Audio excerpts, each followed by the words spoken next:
13. So nervous. Okay.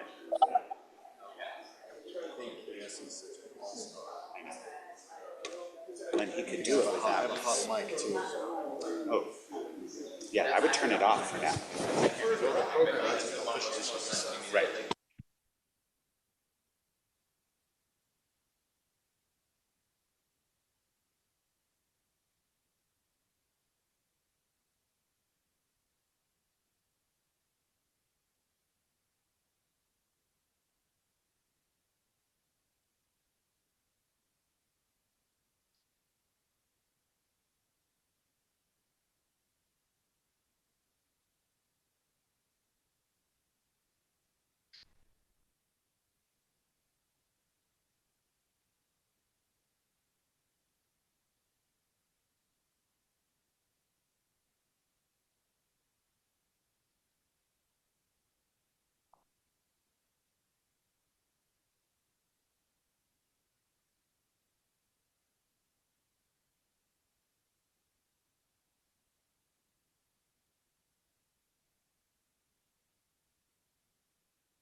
Well, good afternoon to everyone, unless you happen to be in Israel or elsewhere on the other side of the ocean where it would be good evening.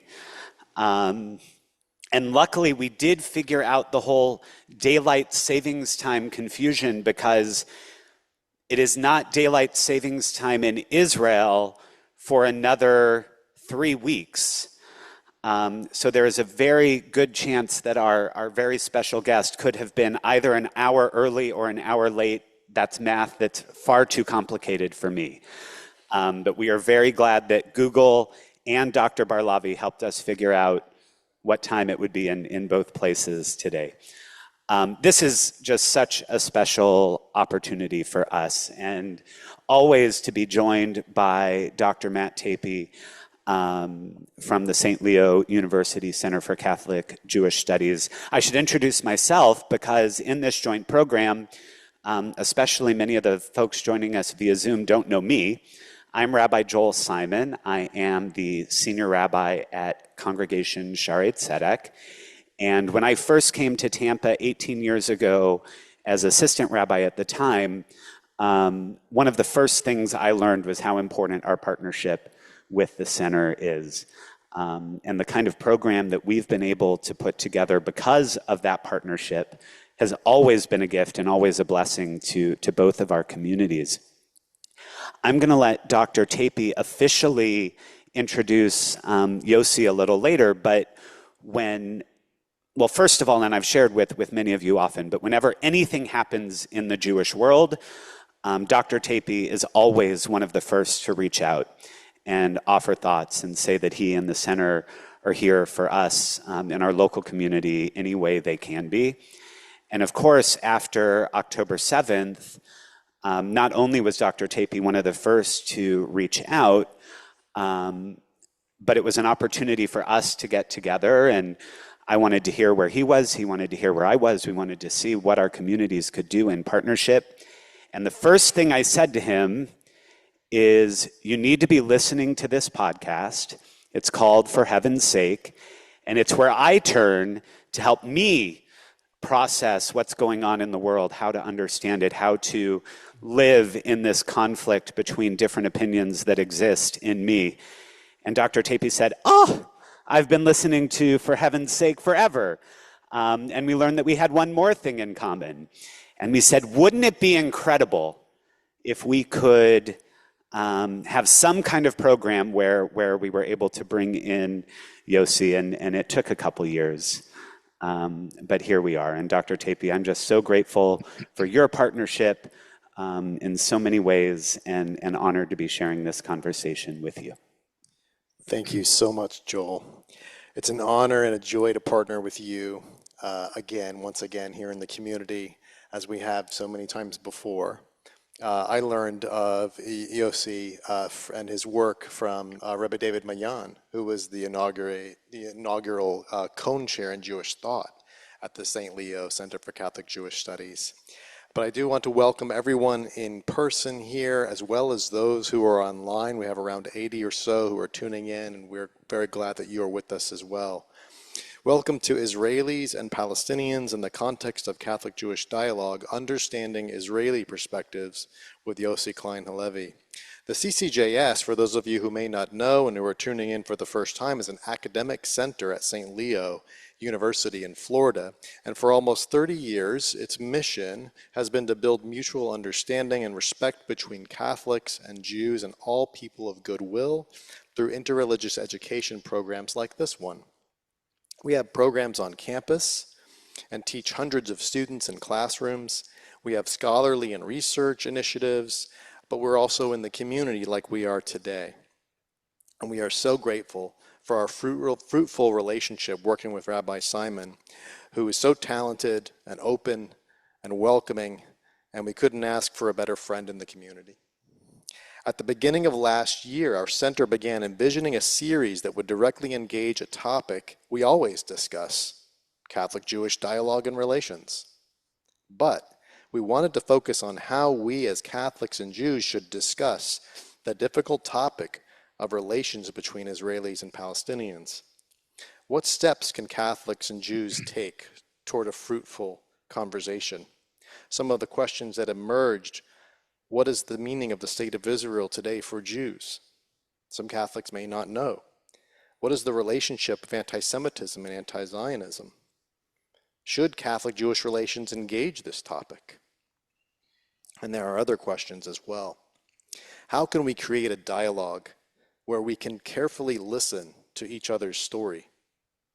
Today's session is the third and final installment in our three-part series, and it focuses on Israeli perspectives by featuring our very special guest, the renowned writer and journalist, Yossi Klein Halevi.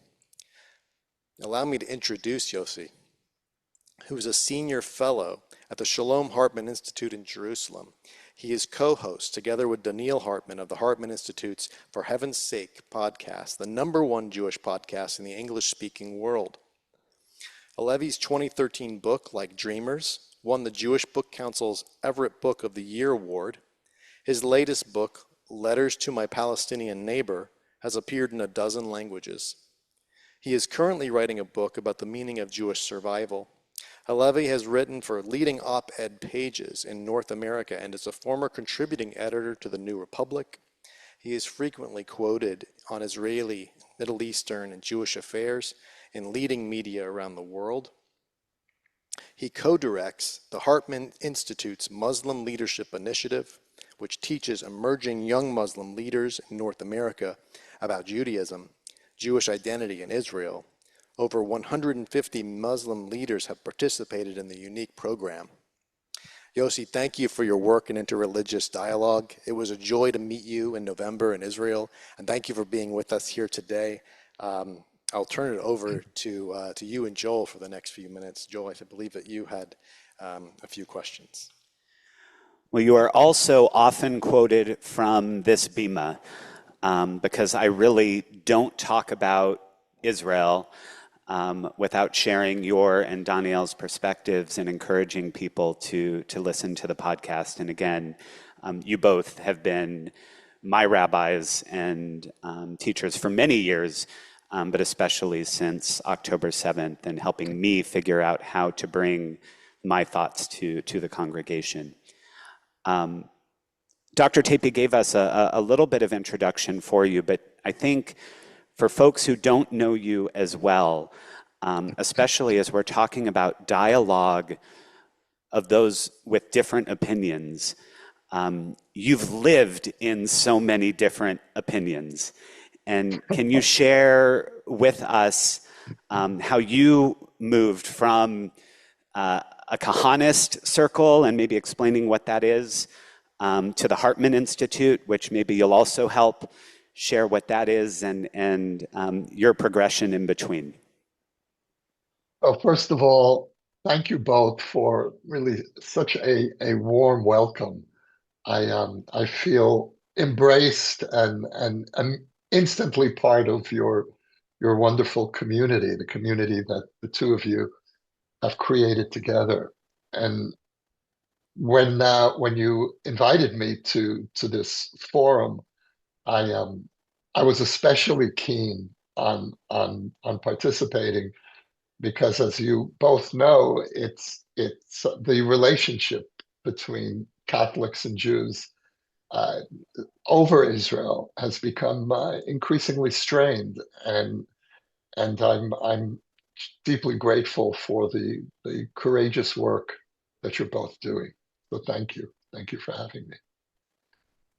So to your question, Joel, I grew up in a Holocaust survivor family, and we all of our origin stories begin with our families.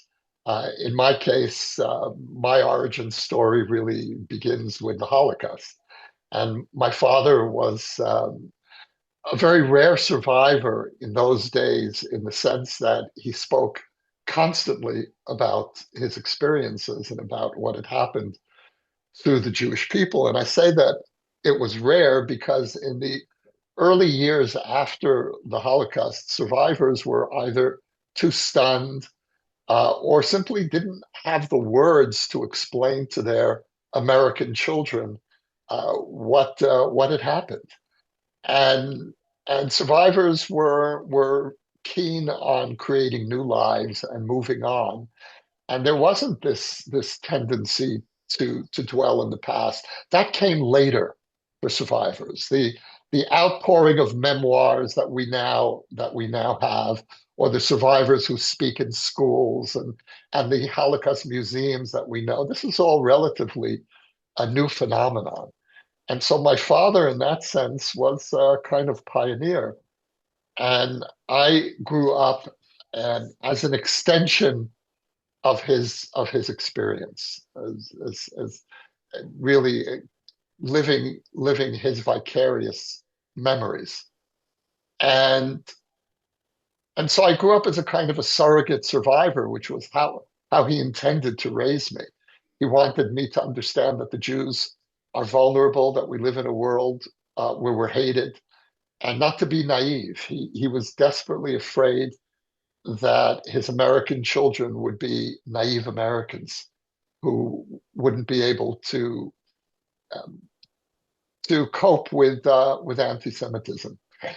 And so, an unintended result of that education was that I was looking for some way to unpack all of this historical load that I was given by virtue of being born in this family. And I was looking for some place in the Jewish world that would reflect the intensity of my family experience. And in those years, American Jewry was very different. It was insecure. It was self-conscious. It wasn't sure at all of its place in American society. I'm speaking about the 1960s. It was just beginning to emerge into a new America and beginning to sense its changing place in American society. But there was still a great deal of self-consciousness. And Jews tended to keep their heads down. And I remember when the grown-ups in my world would say the word Jew in public, they would whisper it. The voices would lower. And I used to call that the American Jewish whisper. And Meir Kahane, radical Rabbi Firebrand, who later moved to Israel and became the leader of the far right in Israel, the racist far right, and was assassinated in 1990. Uh, Meir Kahane created an organization in 1968 called the Jewish Defense League, which took all of this Holocaust rage that I had no way to express and gave it voice. And I joined with Meir Kahane. I joined the Jewish Defense League, and it was a paramilitary organization. We learned to shoot. We functioned as a kind of a Jewish militia, and we would patrol Jewish neighborhoods where Jews were being attacked in the streets to protect Jewish communities. We were especially active against the Soviet Union. This was the time of the Soviet Jewry movement, and we were the violent wing of the Soviet Jewry movement, fighting the police in the streets, breaking up Soviet concerts, and and more acts of even greater violence. And I was 17, 18 at the time, and it was also the late 1960s, and the JDL portrayed itself as the Jewish version of the Black Panthers or SDS, the Students for Democratic Society. And so it was also part of a generational cultural shift. And in that sense, the JDL was a kind of convergence point for the post-Holocaust generation's frustration and anger at the world, and the American 60s. And Kahane managed to embody that very strange convergence. I left the JDL around the time when Kahane moved to Israel and shifted the emphasis from defending vulnerable Jews to becoming an anti-Arab racist uh, demagogue. And I saw the transition happening up close. And my friends and I said, this is not what we signed up for, and we left. So breaking with Kahane in around, I was about 20 when that 21 when that happened. That was the beginning of my journey to which ended in the Hartman Institute, which is Israel's preeminent center for Jewish pluralistic education, for interfaith work, and bringing the something of the democratic and pluralistic sensibilities of its American Jewish founders. The Institute was really founded by American immigrants, Rabbi David Hartman in particular. And and so it's a very long story. I actually, it's the topic of my first book called Memoirs of a Jewish Extremist. All the different torturous stages along the way of how I went from seeing the whole world as anti-Semitic and my enemy to beginning to realize that the world was a lot more of a complicated place than I thought, or that my father's experience would have indicated. And so it was also, in a sense, breaking away from the education that I received from my father and finding my own relationship to my Jewish identity and a different way of relating to the Holocaust. And I'll say one final point, if I may, which is that what what really, in some way, embodies the shift in consciousness, because that's really what we're talking about. We're talking about an inner transformation.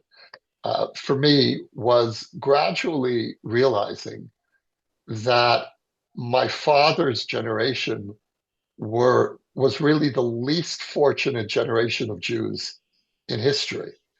And my generation was the most fortunate in Jewish history. I grew up in America of the 1960s and 70s, the most accepting diaspora in Jewish history, with a Jewish state there for the taking. And as I told my children as they were growing up, You kids are privileged to have the two best passports in Jewish history. You're Israelis and you're Americans, and it just in 4,000 years of Jewish history, it did not get any better than that. And so my final transition was realizing that I needed to own my generation's experience of of living in a transformed world, and that's not to say living in a perfect world. It's not to say living in a world uh, where anti-Semitism doesn't periodically recur and now recurring with great intensity. But that doesn't negate the understanding that we are that we are still a blessed generation, and it's not the 1930s anymore. Thank you so much for taking us on that journey with you. And, if one of the goals of dialogue is trying to understand why someone might have different perspective than you do, you model that so well for us.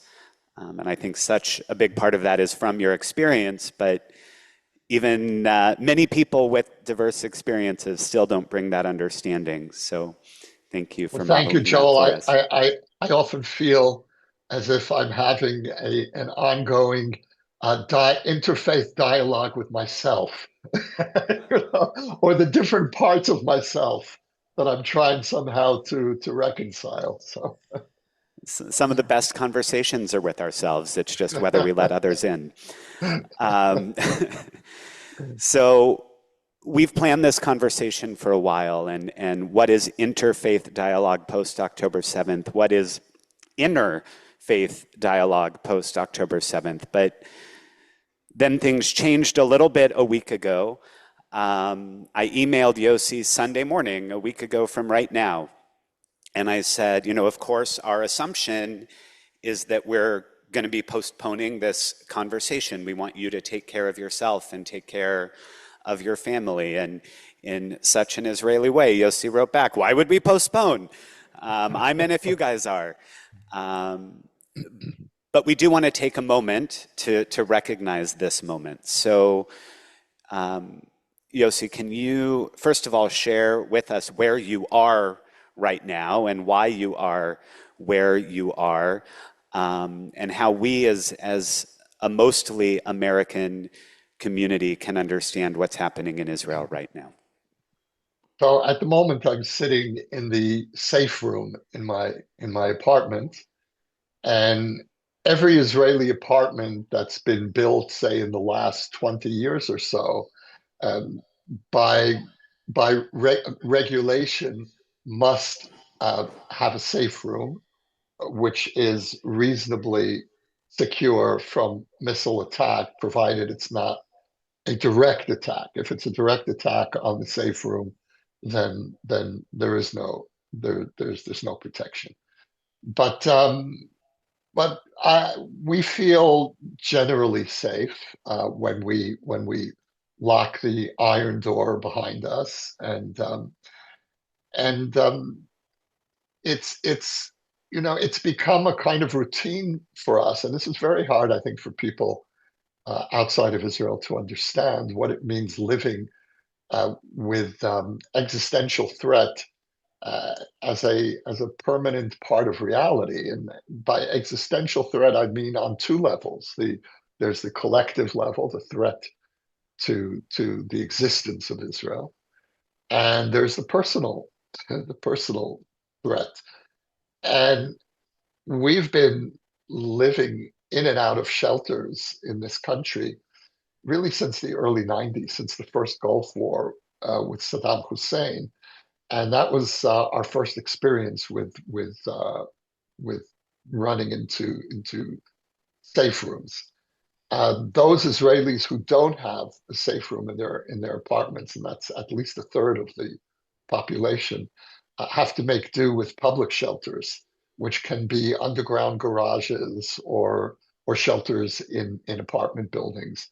And so my wife Sarah and I go for a walk during the day, we're always keeping an eye out to see where the nearby shelters might be that we'd need to take refuge in if there's a siren. I should say that if there is going to be a siren, we'll be able to continue the conversation because I'm in the safe room.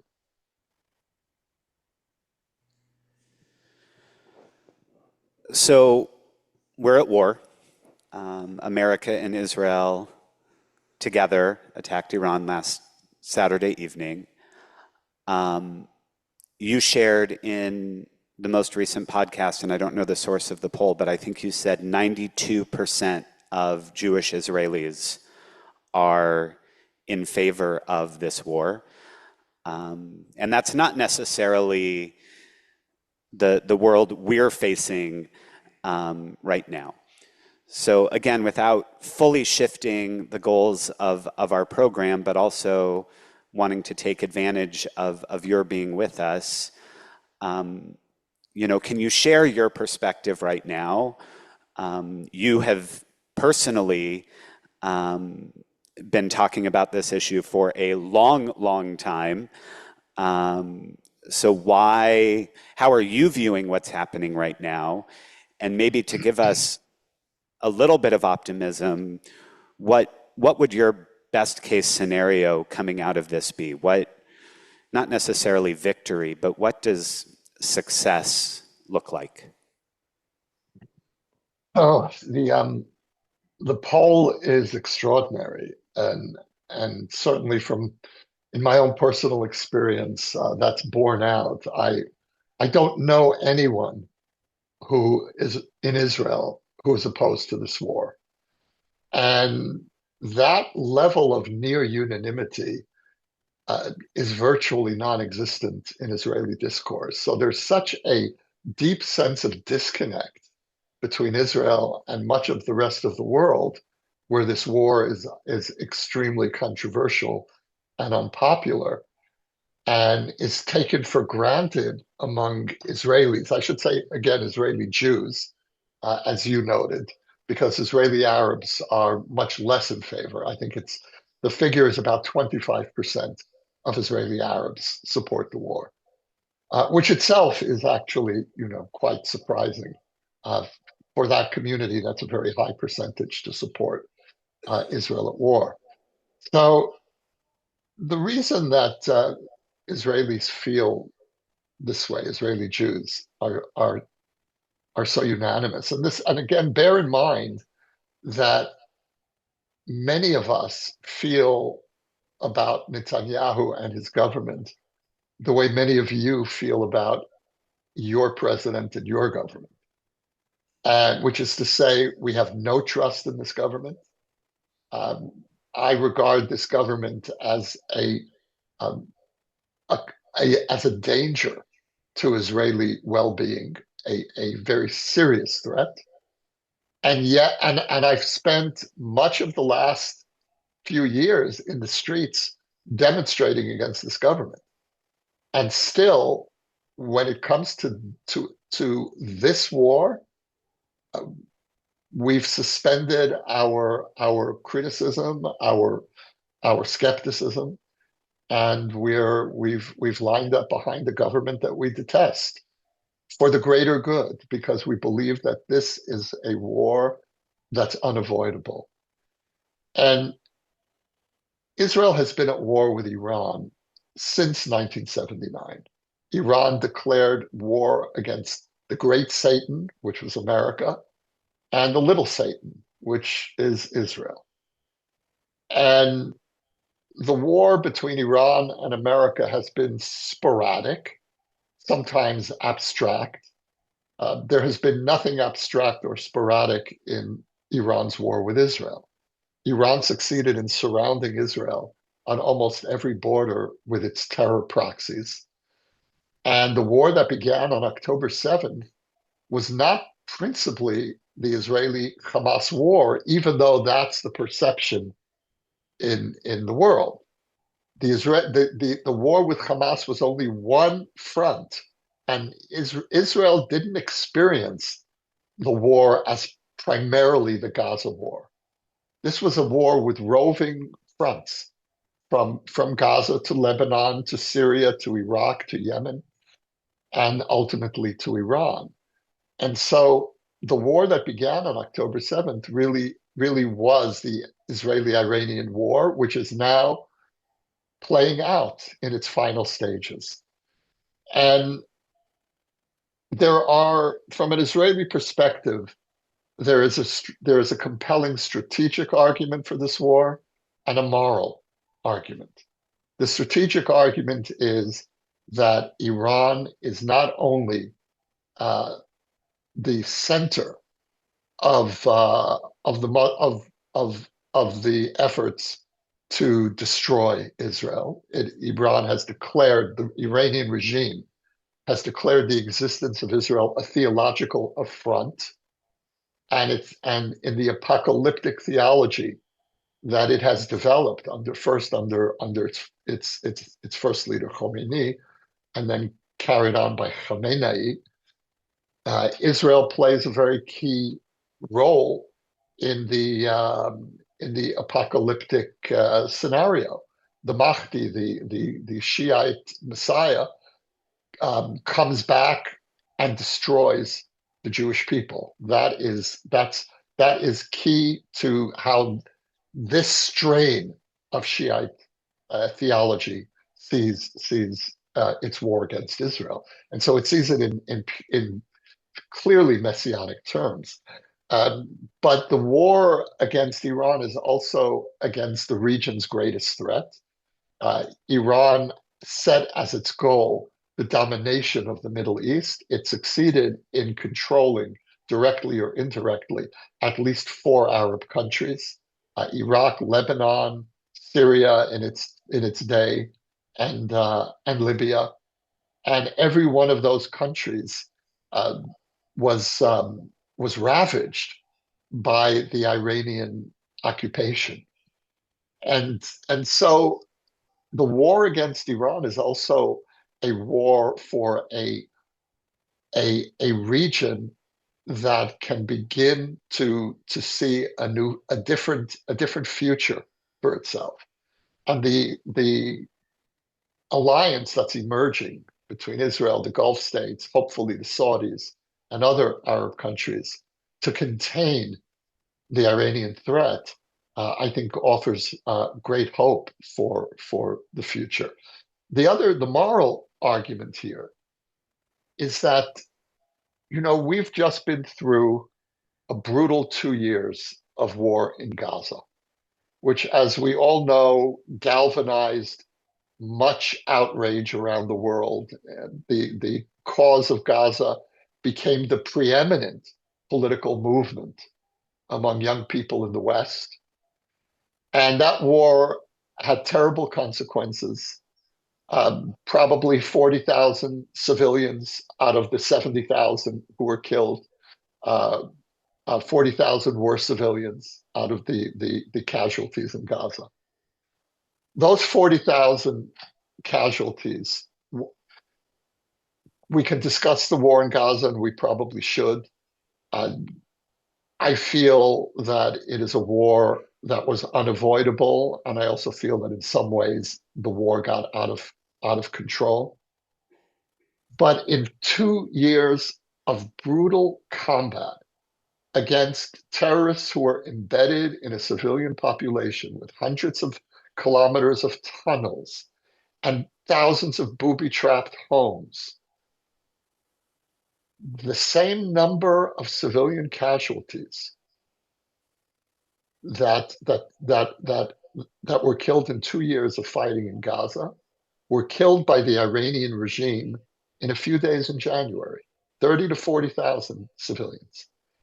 And I'm astonished but not surprised that those same people who are out on the streets, sometimes every week, demonstrating for the people in Gaza, were completely silent about the slaughter in Iran.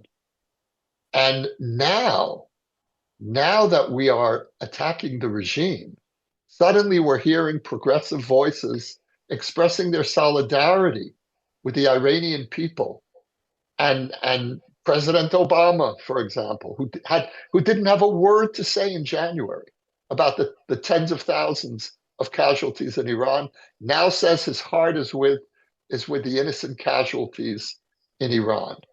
Well, I spend a lot of time on Iranian social media, following the dissident community and the contempt that they have for the silence of the progressives is really sobering. And so the moral argument here is that this is also a war to not only free Israel from existential threat, not only a war to free the Middle East from the imperial ambitions of Iran. This is also a war to free the Iranian people. And one last comment about the progressives and the progressive anti-Zionists is that their moral critique, from my point of view, has been fundamentally discredited. I don't feel in any way morally accountable to people who were silent during the mass slaughter in Iran. And we'll come back to that for sure. I do want to point out, Yossi, on his Facebook page on Sunday, I believe, posted a picture of his balcony with a picture with the Israeli flag hanging next to the Iranian flag. And was that common throughout Israel, or was that a Yossi special? It was actually my wife. It was Sarah who ordered this was the pre-Islamic Iranian flag with the lion and the sword, a very dramatic flag. And Sarah said, when the war begins, we're going to hang these two flags up. So I haven't seen others around, but Iran and the Iranian cause is very close to people's hearts here.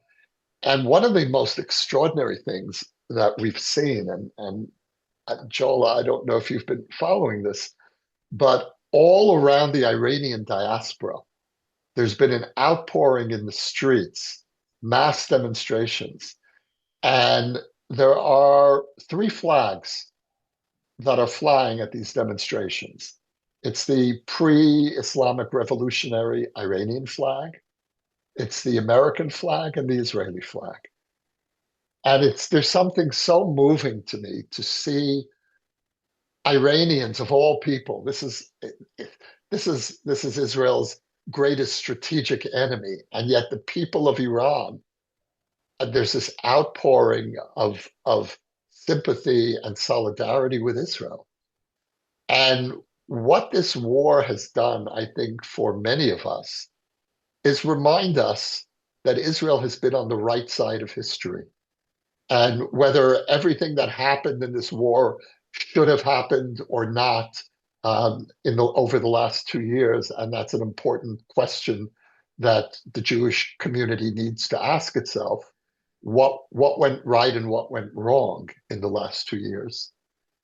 Still, I think that in the aggregate, what the last few months have shown us is that the war against radical Islamism is unavoidable, and those who are fighting it are doing a really a great favor to the world, whether that's acknowledged or not.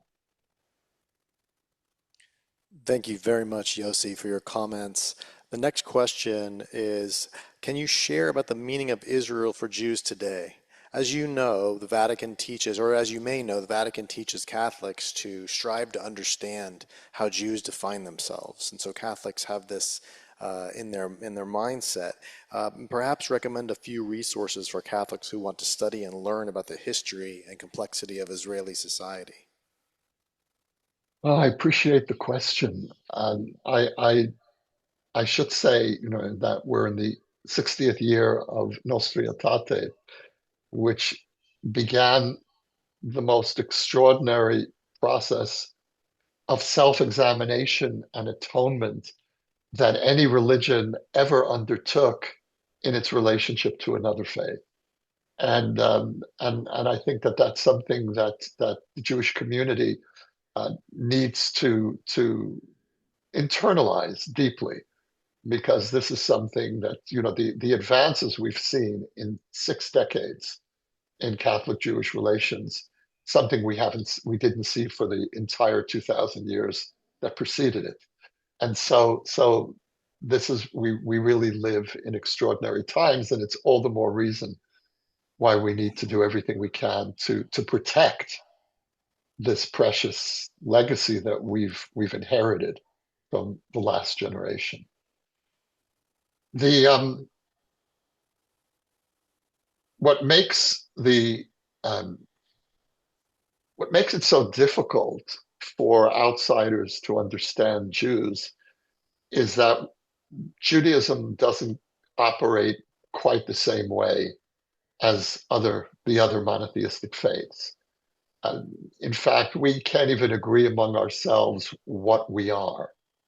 Are we a religion? Are we a people? Are we an ethnicity? Are we a nation? And my definition, which I think is the definition of the Jewish mainstream, is that we are a people with a particular religious faith. And that helps explain the strange anomaly of the Jewish atheist. In other faiths, when you opt out, when you stop believing in the theology, when you no longer practice, when you no longer consider yourself in any way a believer, you're pretty much out of the faith. It doesn't work that way in Judaism. And you could be an atheist and still be a member in reasonably good standing within the Jewish community. And the reason for that is that the foundation of Jewish identity is peoplehood. And it is a people with a very strange history in its relationship to a land. We centralize the land of Israel in our religious identity, certainly in our national identity. Our holidays are mostly expressions of the agricultural cycle of the land of Israel, so that wherever Jews live, we're always in sync with the agricultural rhythms of the land of Israel. We pray for rain regardless of where we are when it's the rainy season in the land of Israel, for example, and so on.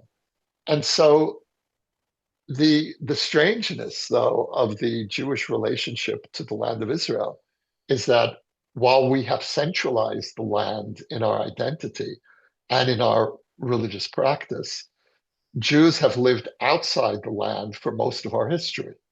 A majority of the Jewish people for 4,000 years did not actually live in the land. Even in ancient times, when there was a sovereign Jewish state, you had a very large voluntary diaspora all over the Middle East, from Egypt to Iraq, what is now Iraq, Babylon, as we have today.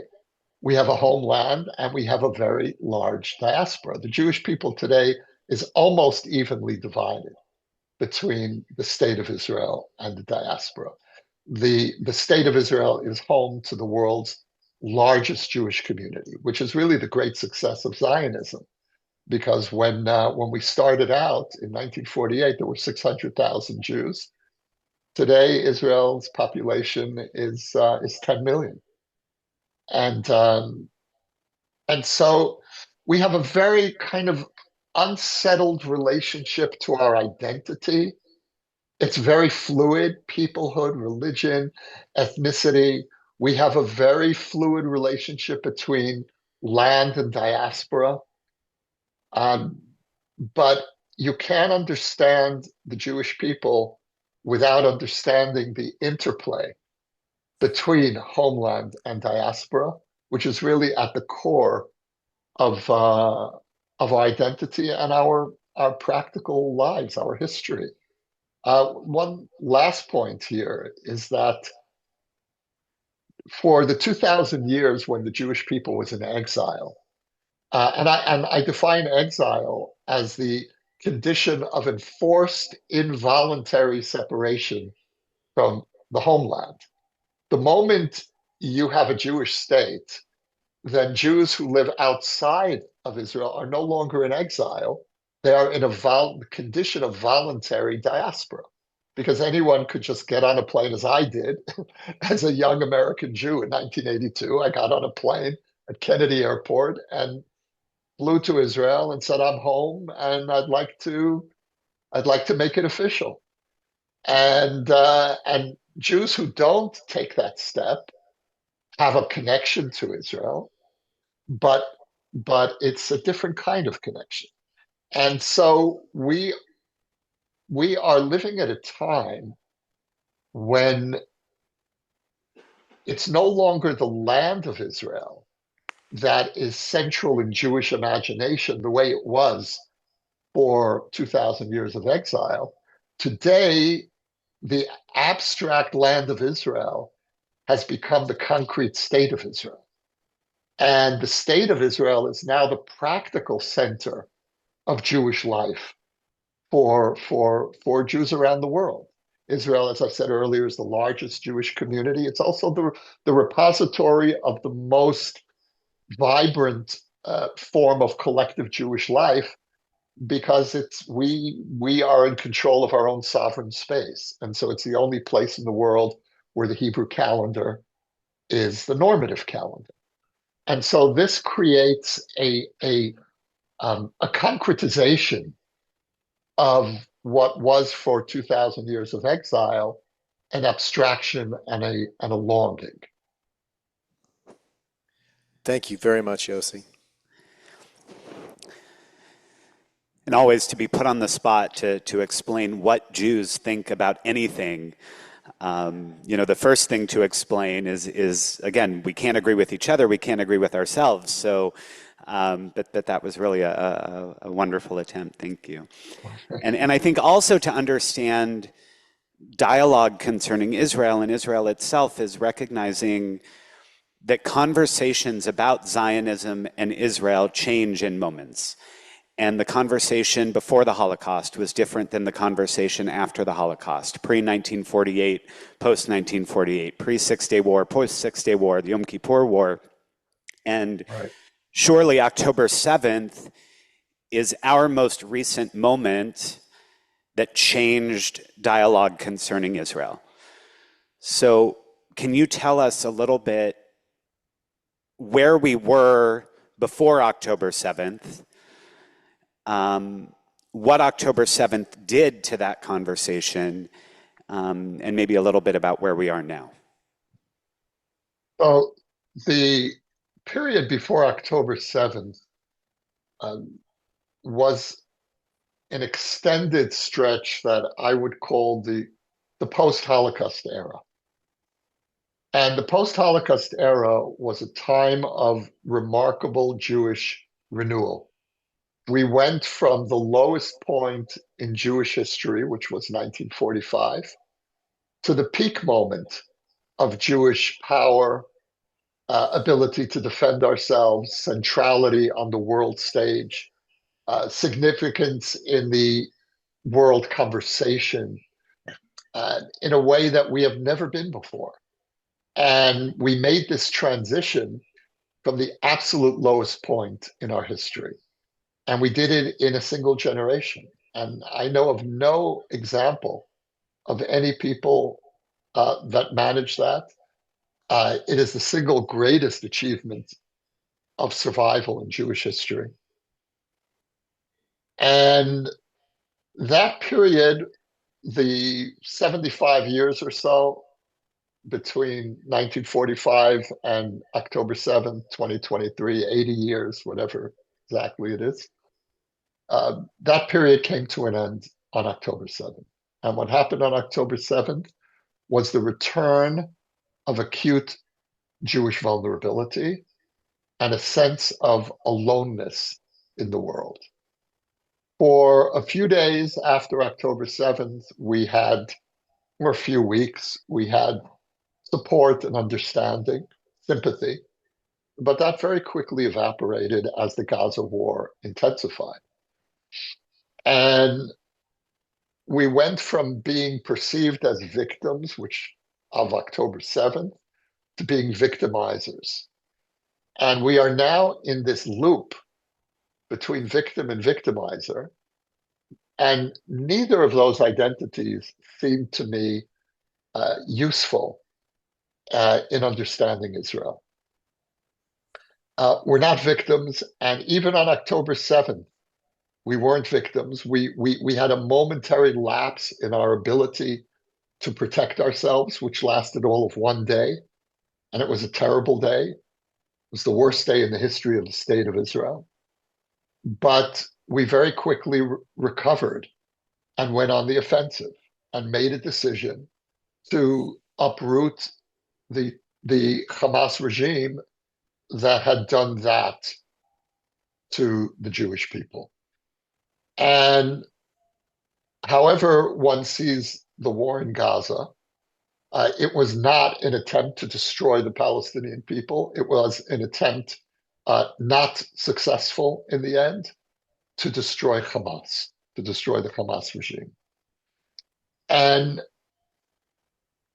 the dynamic that we're now in, where so many Jews see ourselves as once again victims, we're facing anti-Semitism on a global level, and thanks to social media, we've never experienced anti-Semitism to this extent of simultaneity the way we are now. Anti-Semitism is everywhere. And that really is because of the nature of this time that we're in, because of the ability to spread these ideas. And so, on the one hand, Jews understandably feel that we're under assault as we've never been before, certainly since the 40s, but in some sense, at least again, in the global sense, this is unprecedented. But at the same time, when you look at the ruins of Gaza, you can't say that we're victims.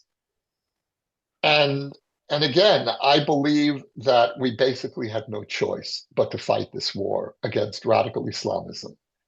And maybe the results could have been tempered to some extent, but not fundamentally. And so I own the war, and I own its terrible consequences. I've defended this war, and I have to live with that. But what that really means is that I can't own the identity of victim. And this is very difficult for many Jews, because in the past, when we would be accused of using the blood of children for matzah, Jews knew that was a ludicrous accusation. And we at least had the self-confidence and the dignity of our innocence. Today, after 2 years of Gaza, we're not innocent anymore.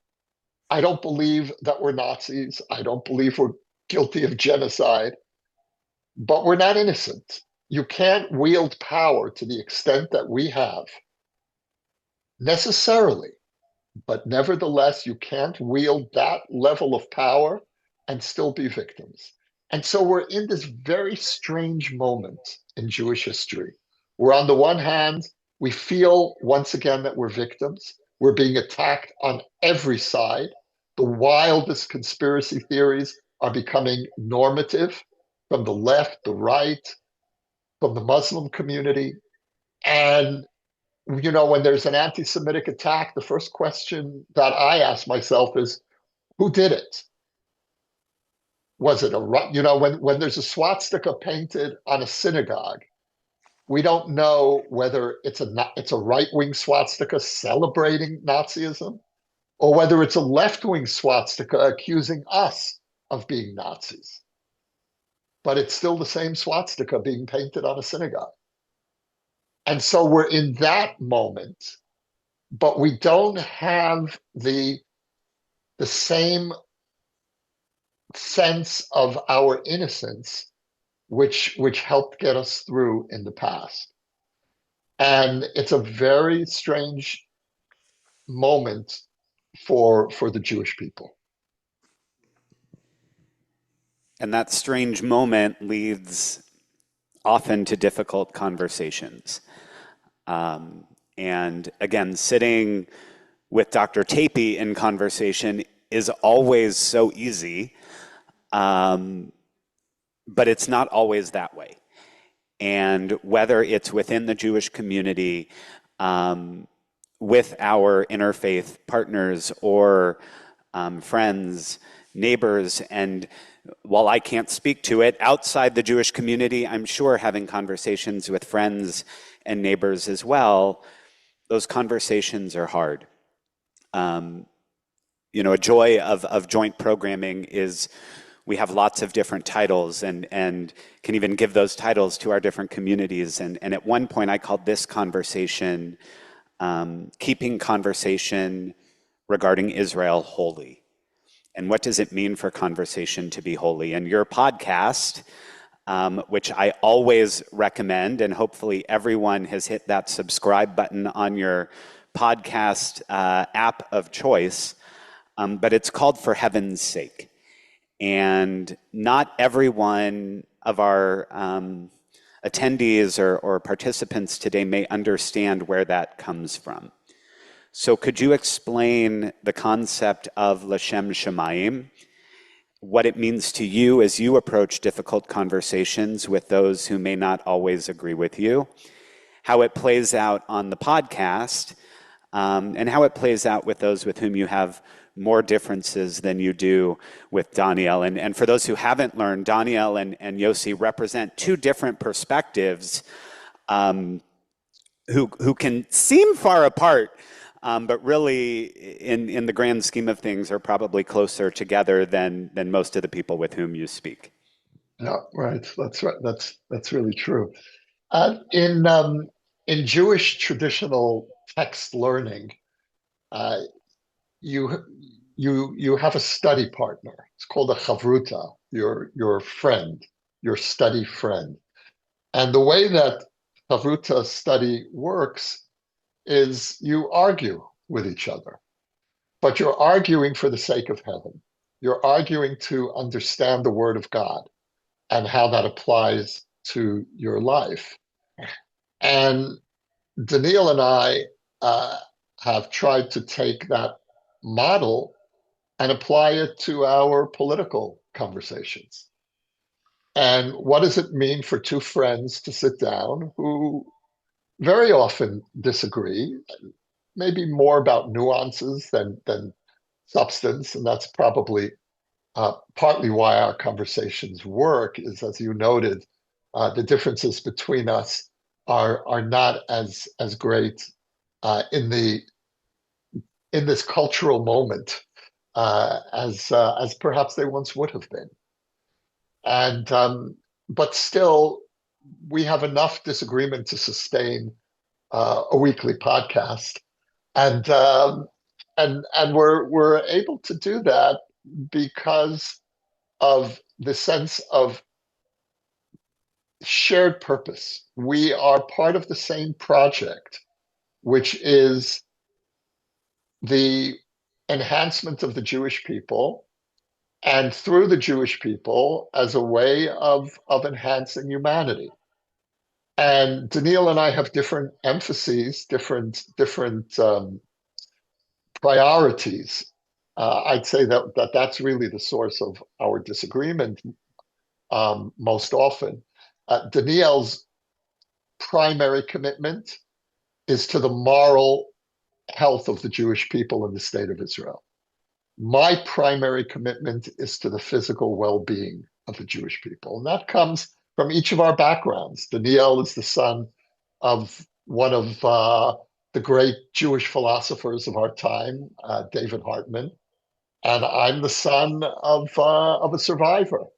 And so we approach these questions from very different sensibilities. But the reason that our conversations work is that what is the primary commitment for each of us is the second commitment for the other. In other words, security, the safety of the Jewish people is I approach every question, every issue with the first question is how will this keep us safe? And my second question is how do we do it morally? Daniel's first question is how do we ensure the moral integrity of the Jewish people? And then, well, how does this play into our need for security? And you know, these disagreements are not absolute. There are times when I feel that the moral urgency of a given issue takes primacy over even over security questions. And there are times when Daniel agrees with me that this is a time for the moment to prioritize security over moral consideration. And so that's how our conversation plays out. And I don't know how we would do if we didn't share the same basic commitment to the well-being of the Jewish people and the state of Israel, and if we both didn't have this commitment to seeing the Jewish story as part of the human story. It doesn't happen in isolation. And sometimes, you know, when you've been a ghettoized and persecuted people for so long, you kind of internalize that separatism. And and Daniel and I are both very committed to helping the Jewish people emerge from the psychological ghetto that we've been in. And what makes this time so difficult, the post October 7th time, is that Jews feel so alone, so misunderstood, so under attack that many of us are reverting back to the psychological ghetto. And I find that very dangerous, most of all for the Jewish people. Thank you, Yossi. Your engagement with Daniil on the For Heaven's Sake podcast is a wonderful example of the sort of open conversations on disagreement that you foster. Some may not realize, and I hope you don't mind, Yossi, that I brought your books, or if at least two of them. A writer never minds. I didn't think you would. The only complaint is where are the other ones? So, that's a good point. But thank you. Thank you. I really appreciate that. In Letters to My Palestinian Neighbor, Yossi has really exemplified an openness that is remarkable. And I'm not about to read it to you, but I did want to highlight a note to the reader at the beginning. He says, I invite my Palestinians, as well as others throughout the Arab and Muslim world, to write to me. In his previous book, he wrote, I take a journey. It was an attempt to understand something of the faith and experiences of my neighbors, my Muslim and Christian neighbors. So he engages his Muslim and Christian neighbors in an entrance, at the entrance to the Garden of Eden. And then in his letters to my Palestinian neighbor, there's this concern for the others and the neighbor that I think is so interesting and aligns so well with our work at the Center for Catholic Jewish Studies, Yossi. And on the topic of disagreement and difference between Catholics and Jews, one of the differences might be that on the one hand, the concern for Palestinians, I think, is strong among many Catholics. Yet at the same time, there also is this recognition from the Vatican in 1993 that the State of Israel it has been recognized by the Vatican in its fundamental accord, though I know that journey was a difficult journey. And yet in 2015, there was a recognition of the Palestinian state in theory in 2015. Can you share why this might be difficult for some Israelis. I think for Catholics, they hear of these things and they think, you know, you're reading Vatican news. There's a daily Vatican newsletter that comes out that gives you information about different things in Vatican and foreign policy and relations all throughout the world. This would be one item that you might see. Why would it be for Israelis a difficult topic? Well, I'll speak personally about what's the difficulties I've had about the Vatican position on the conflict over the years.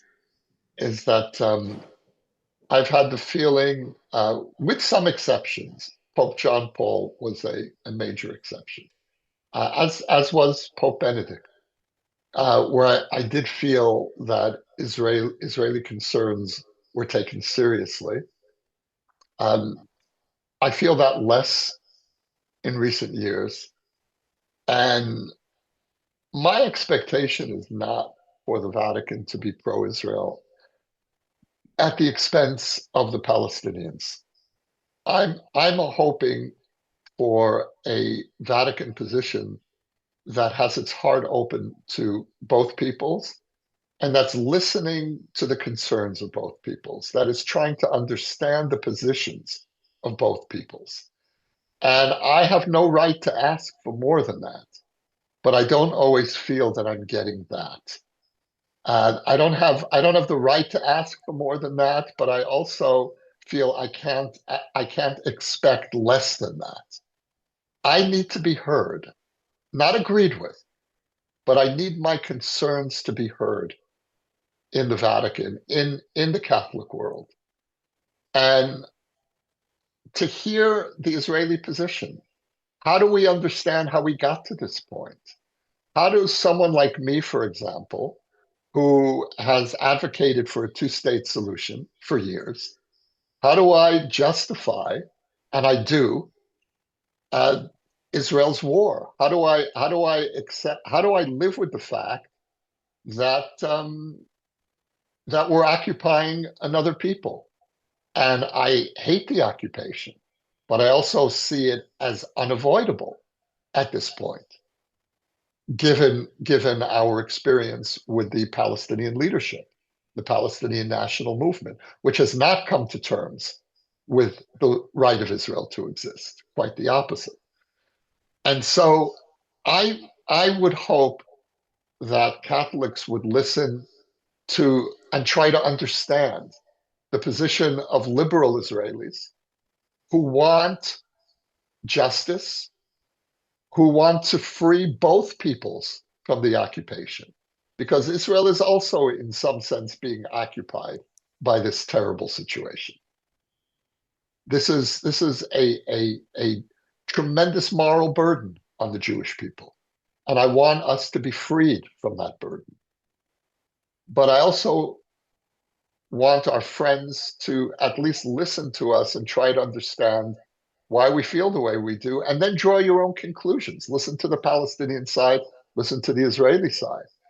And you know, friends don't necessarily need to agree with each other on every point, but friends do need to trust the basic moral integrity of the other.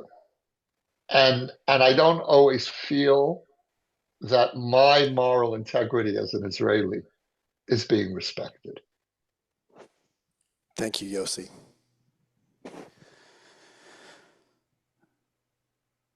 So perhaps to have this conversation, right, to have someone with shared values, whatever middle may mean, to be able to have that conversation from somewhere in the middle.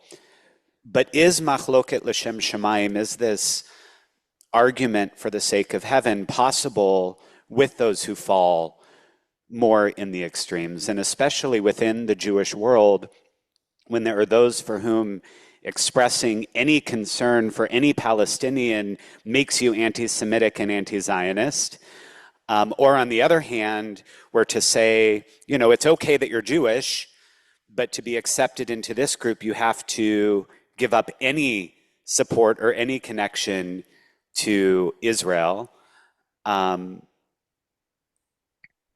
many families have loved ones on either side of that conversation and relationships that have really been severed over the last 2.5 years.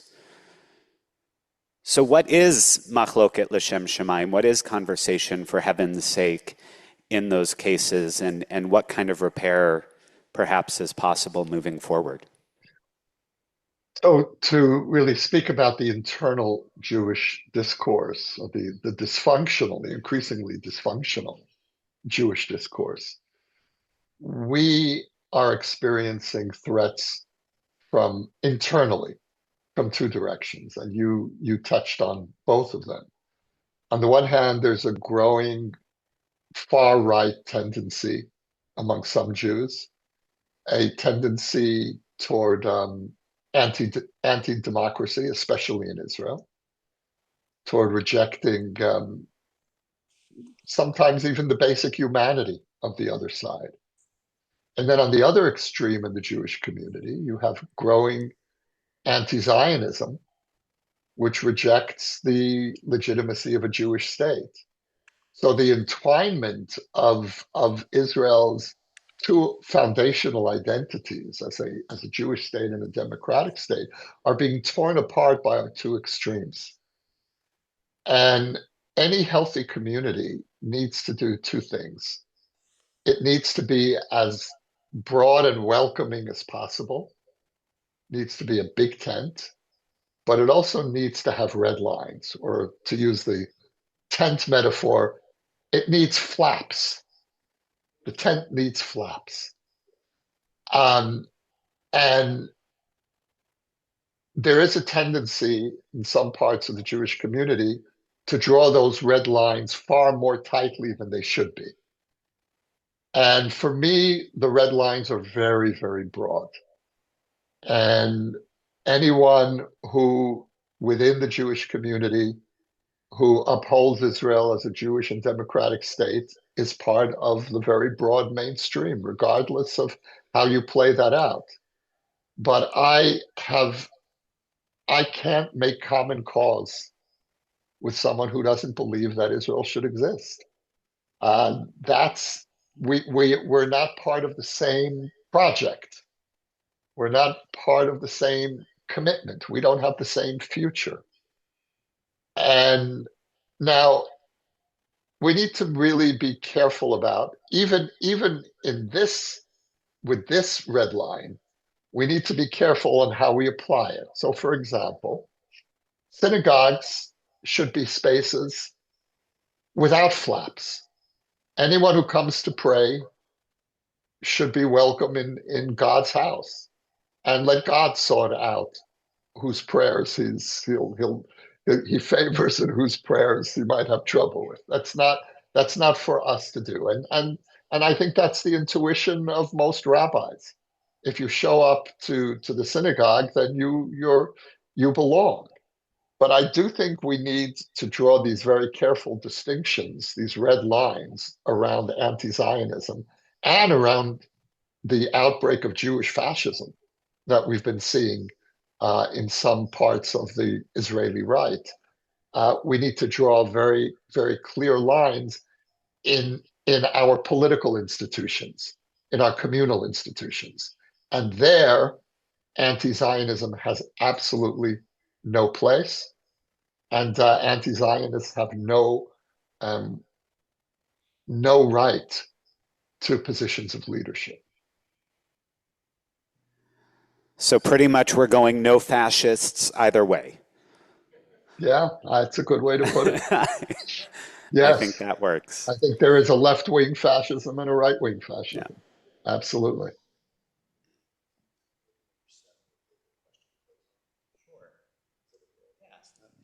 Yossi, thank you so much for your time. We're drawing near now to the end of our program, and so we thought we would end with a question that might focus on the work that we do in common, interreligious activity, dialogue, reaching out to people who are different, neighbors from different groups, and trying to create listening sessions, perhaps. Can you share with us a little bit about your work at the Hartman Institute and successful interfaith initiatives that you've undertaken, and perhaps hopefully we can work together in Israel or here in the United States in the future. I'll add that as well. Well, I would like that very much. That would be an honor and a privilege. So, in terms of the work that we've done over the years, I've been involved in Muslim-Jewish dialogue very, very deeply on different levels: Palestinians and Israelis, Arab Israelis, Jewish Israelis, and deep work with the American Muslim community. And each of these dialogues have fared uh, differently. The long-term results are very mixed. In terms of the Palestinian-Israeli dialogue, in my case, uh, many of the relationships that I had before October 7th have not been sustained. I don't know if they are retrievable, but certainly the few relationships that have survived October 7th are all the more precious to me.